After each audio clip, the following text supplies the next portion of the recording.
Hello സുഹൃത്തുക്കളെ, ഇന്ന് ഞങ്ങൾ നാട്ടിൽ തന്നെയാണ് കേട്ടോ പണി. ELCB ട്രിപ്പിങ്ങുമായി ബന്ധപ്പെട്ട് ELCB ട്രിപ്പിംഗ് കൊണ്ട് കറണ്ട് കൺസപ്ഷൻ 5000-6000 രൂപയോളം കറണ്ട് ബില്ല് വരുന്നു എന്ന് പറഞ്ഞിട്ട് നമ്മുടെ നാട്ടിൽ തന്നെ ഒരു കസ്റ്റമർ വിളിച്ചിട്ടുണ്ടായിരുന്നു. അപ്പോൾ ഞങ്ങളങ്ങനെ ചെന്ന് നോക്കിയപ്പോൾ അവിടെ കണ്ടത് നല്ലൊരു ലീക്കേജാണ് കണ്ടത്.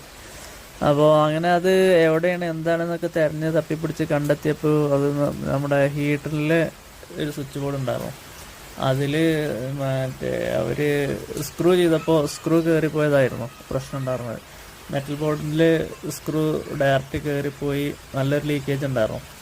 പിന്നീട് ഞങ്ങൾ DB ഒക്കെ അഴിച്ച് ഇൻസുലേഷൻ ടെസ്റ്റൊക്കെ നടത്തി വേറെ എന്തെങ്കിലും പ്രശ്നം ഉണ്ടോ എന്നൊക്കെ നോക്കുമ്പോഴാണ് അവിടുത്തെ 1-2 ഫ്രൂട്ട് ലാമ്പുകളിലൊക്കെ മണ്ണ് കയറി അവിടെ വയറുകളൊക്കെ ഇൻസുലേഷൻ നശിച്ച് കിടക്കുന്നത് കണ്ടത്. അപ്പോൾ അങ്ങനെ കംപ്ലൈൻറ്റുകളൊക്കെ പരിഹരിച്ച് കൊടുത്ത് എല്ലാം ക്ലിയറായി. ലാസ്റ്റ് ഫുൾ ലോഡ് കണ്ടീഷനിൽ 6 mA 7 mA ലീക്കേജ് മാത്രമേ ഉണ്ടായുള്ളൂ കേട്ടോ. അപ്പോൾ ഇതുപോലെ എന്തെങ്കിലും പ്രശ്നങ്ങളിൽ അനുഭവിക്കുന്നുണ്ടെങ്കിൽ നിങ്ങളടുത്തോ ആരെങ്കിലും നിങ്ങളുടെ സുഹൃത്തുക്കളൊക്കെ ഇതുപോലെ പ്രശ്നങ്ങൾ അനുഭവിക്കുന്നുണ്ടെങ്കിൽ നമ്മളെ